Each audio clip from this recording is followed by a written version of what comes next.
안녕하세요. 이번 주 영상은 역전세난대 전세 대란, 시장에서 이렇게 야단법석 떠는 이유로 이번 주 영상에서 여러분들 찾아뵙도록 하겠습니다. 회사원 A씨, 그녀는 결혼 10년차 맞벌이 부부입니다. 결혼할 당시에는 월세집에서 살았고요. 지금은 전세집으로 옮겨 다행으로 생각하고 있습니다. 여러 가지 내 집 마련을 준비를 하고 고민을 하다가 지난해 아파트 청약에 당첨이 되었답니다. 지난해 이제 하반기인데, 여러분들 생각해 보세요. 지난해 하반기는 아파트 가격이 가장 많이 이제 고점에서 떨어지고 있었던 그런 시점이었습니다. 가격이 떨어지고 있어 당첨은 되었는데 계약을 하지 않았다라는 거예요. 미계약했다는 거예요.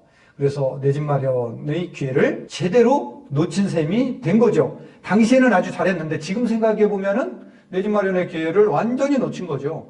자, 이렇게 이제 내 집 마련에 실패한 이후 한동안 내 집 마련에는 무관심했죠. 얼마나 속상하겠어요. 내 집 마련 못했는데. 그런데 3개월 이후에는 전세 계약이 이제 종료된다고 합니다. 그러니까 이제 전셋집을 또 이사를 가든지 거기에서 그대로 전세금을 올려주든지 해서 이제 살아야 되는데, 좀 더 전셋집에 살려고 하는데 전셋집이 상승하고 있어 걱정이다, 이제 이런 내용이에요. 물론 전세 대출을 조금 끼면 서울 지역에 내 집 마련도 현재 이제 가능한 상태고요. 그런데 이제 뭐 여기저기 자문을 구할 거 아니에요. 친구들한테도 물어보고, 뭐 친정 어머니한테도 물어보고, 뭐 다 물어보고 인터넷도 확인해보고 했는데, 결론은 친구들은 전셋값을 올려줄 거면 당장 내 집 마련해라, 이렇게 이제 조언들을 한다는 거예요. 그래서 관심을 두고 있던 동네 아파트 시세를 알아보니 몇 년 전에 비해 아파트 가격이 상당히 오른 상태였다.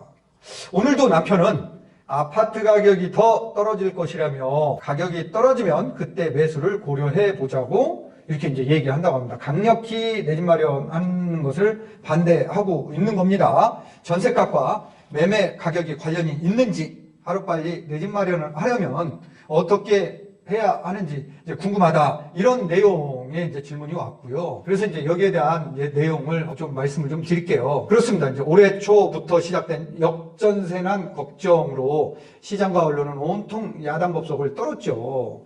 당장 7억 어디서, 아파트로 옮겨붙은 역전세난, 아시아경제 5월 11일자입니다. 전셋값 하락세 뚜렷해지며 역전세난 우려, 뉴시스 6월 12일자 기사입니다. 뭐 저도 여기서 이제 뭐 한마디 인터뷰를 당시에 했는데, 저는 이제 이때 당시 뭐라고 했냐면은, 매매 시세와 전세 시세는 비례하기 때문에 매매 가격이 올라가면 전세 가격도 우상향한다며 지방 일부 지역을 제외하고 하반기 전세 시장도 나쁘지 않을 것 같다라고 이제 예상했었죠. 여기 이제 제 이름 나오고 있는 거 보이시죠, 여러분들? 그래서 저는 이제 제가 이렇게 시장을 얘기하고 전망한 이유는 전세 가격은 매매 가격에 비례하고 있다, 따라간다라는 거예요. 그렇기 때문에 큰 걱정을 안 해도 된다라는 거죠. 자, 현실은 어땠을까요? 상반기에 그렇게 야단법석을 떨던 전세 시장이 가을에, 지금 최근에 언론 기사 나온 것들을 좀 간추려 보면 올가을 이사철 역전세난 기후였나?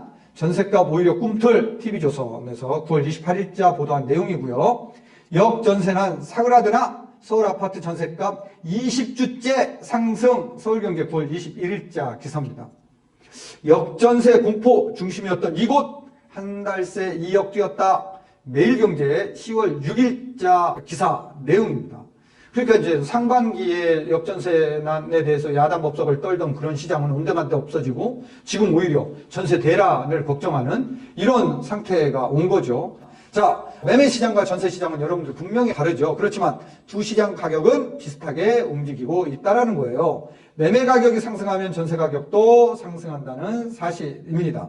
속담에 초록은 동생이다 라는 얘기가 있습니다. 매매 가격과 전세값 지수는 비슷한 방향으로 움직인다는 뜻입니다. KB국민은행에 따르면 1986년부터 작년까지 아파트는 매매 시세와 전셋값은 비례하고 있다. 여러분들 지금 그래프 자료 나가고 있죠? 자, 이거 참고해 보면은 확연하게 우리는 매매 가격, 전세 가격 이게 비례하고 있구나, 이거 알 수 있잖아요. 그렇죠? 그래서 이제 이런 거 감안하면은 그렇게 야단법석 떨 일은 아니었는데, 그래서 시장은 이렇게 이제 달라진다. 돈은 있는데 돈 있다라고 내 집 마련을 빨리 하는 건 아니에요. 투자를 잘 하는 것도 아닙니다. 먼저 무관심의 벽을 철거해야 됩니다. 무슨 무관심? 부동산에 대한, 내 집 마련에 대한 이 무관심을 관심으로 바꿔야 되겠죠. 내 집 마련에 있어 관심과 무관심은 하늘과 땅 차이입니다.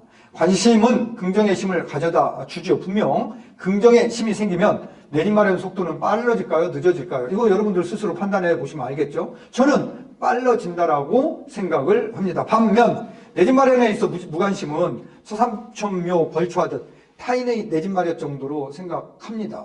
내 집 마련의 속도를 내려면 하루빨리 무관심에서 관심으로 여러분들 마음을 빨리 갈아타야 돼요. 마음을 이게 우리가 곱게 먹어야 된다고 하잖아요. 예, 그래서 생각을 바꾸지 않으면은 아무리 돈이 많아도 내 집 마련 된다 안 된다? 예, 그 쉽지 않다라는 거죠. 한편 내 집 마련 정보가 지금 보물 터지듯 넘쳐나고 있죠. 하지만 소문에 의해 침수봉대된 가짜 정보가 시장에서는 넘쳐나고 있다라는 거죠. 실수요자는 그 가짜 정보를 정말로 조심해야 됩니다. 또 하나 이제 우리가 동잣돈이 다소 부족한 경우가 있어요. 자, 이런 분들은 어느 한 지역만 고집해서는 안 된다라는 얘기입니다. 예를 들어 죽어도 서울 강남이 아니면 안 된다. 나는 강남에 살 거야. 나는 압구정동에 살 거야. 이러면은 안 된다. 이러한 유난스러움은 쓰레기통에 확 버리자라는 거예요. 설령 강남에 내 집 마련하는 것을 목표로 삼은 경우에도 처음부터 그 지역만 고집해서도 안 된다라는 거예요. 수도권을 거쳐 서울로 진입하고 그 다음에 강남에 입성하는 징검다리 전략이 필요하다라는 얘기입니다. 폭이 넓은 냇가는 한 번에 건널 수 있어요, 없어요? 건너다가 물에 퐁당 빠지든가 가랭이가 찢어지든가 둘 중에 하나입니다. 이때 이제 소득에 맞게 자금 계획을 잘 짜야 하겠죠. 무리하게 은행 돈을 빌려 공짜로 내 집 마련할 생각은 정말로 접어야 돼요. 금리는 여러분들 변동성이 굉장히 커요. 언제 올라갔다 언제 내려갔다 이거 알 수 없어요. 여러분들 코스픽 금리라고 들어보셨죠? 자금 조달 비용 지수. 자, 이게 이제 은행들이 수신 경쟁이 치열해지면은 이 코스픽 금리가 올라가게 돼 있어요. 이 코스픽 금리에 주택담보대출 금리가 연동되게 돼 있어요. 그래서 이런 경우에는 굉장히 금리가 변동성이 크기 때문에 대출을 막 이빠이 넘어 내가 내 소득 범위를 넘어서는 대출을 받아서 내 집 마련하는 거는 지양해야 됩니다. 10월 마지막 주 월요일 10월 30일 양양 필드 투어 있습니다. 자, 저하고 같이 가서 양양의 설악의 동해바다에 맑은 공기를 마시고 땅 공부하러 가시기 바랍니다. 10월 30일 날 오프라인에서 뵙겠습니다. 감사합니다.